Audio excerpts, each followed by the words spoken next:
Hey everyone, Mark the Movie Man here. Welcome to the final cut. I'm back and I figured I'd kick things off with a wild one. And I am talking about Kuso, brought to us by director Flying Lotus, who co-wrote the story about strange and unusual events that occur after a major earthquake in Los Angeles. And that is the best way to put this, folks, because the rest of this film is really hard to put into words, though people have tried. They said vile, disgusting, most gross movie, the grossest movie ever made, which I think may be debatable. But yes, there's a lot of nasty, slimy, grotesque things going on in here, but there's a lot of things beneath the surface that I think people are missing, maybe because they can't get past the shit and the puke and the blood and stuff. But I mean, the film opens with a bus driver who interrupts a news broadcast and gives this fantastic free-form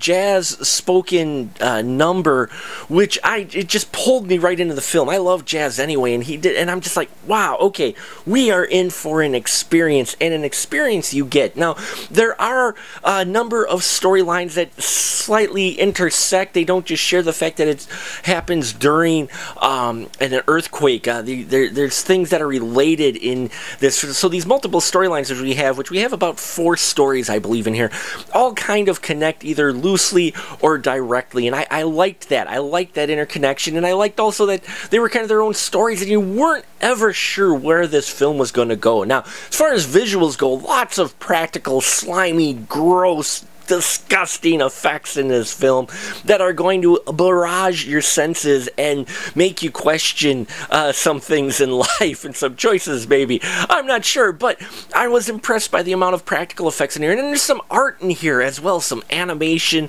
kind of like, you know, between scenes and such, you get some of these really abstract and unusual and you know, shocking images. And I really think there's something below the surface here. I think this is vile and disgusting, and it made people, you know, gross out at Sundance or whichever big festival it is. But I think it's vile and disgusting for a reason, because it's showing the vile and disgusting things that are going on in society. It's reflecting that. You have art reflecting that, possibly, and this is Flying Lotus's interpretation of that. There's a lot of statements in here. One of my favorite characters is the Buttress, played by Bethany Schmidt. I love her character in this.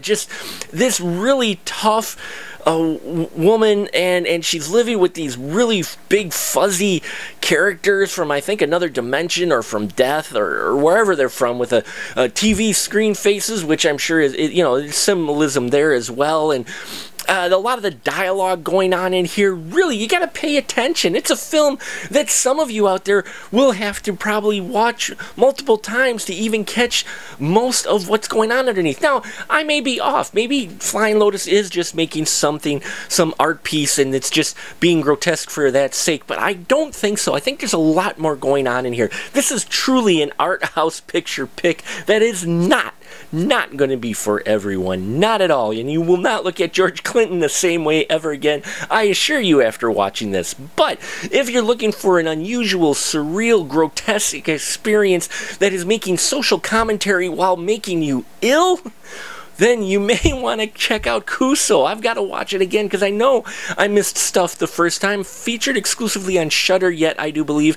You got to check it out if you're like that truly bizarre and out there films. Those films that barrage you and give you all of this imagery, and it's up to you to really interpret what is going on and what the meaning behind it is. And, you know, you got to give it props for that for sure. So check it out if you have seen Kuso. Please leave your comments down below. Love to hear your thoughts on this film. Please subscribe if you haven't already. I appreciate every single one of you, and until next time, remember, keep that ticket stub.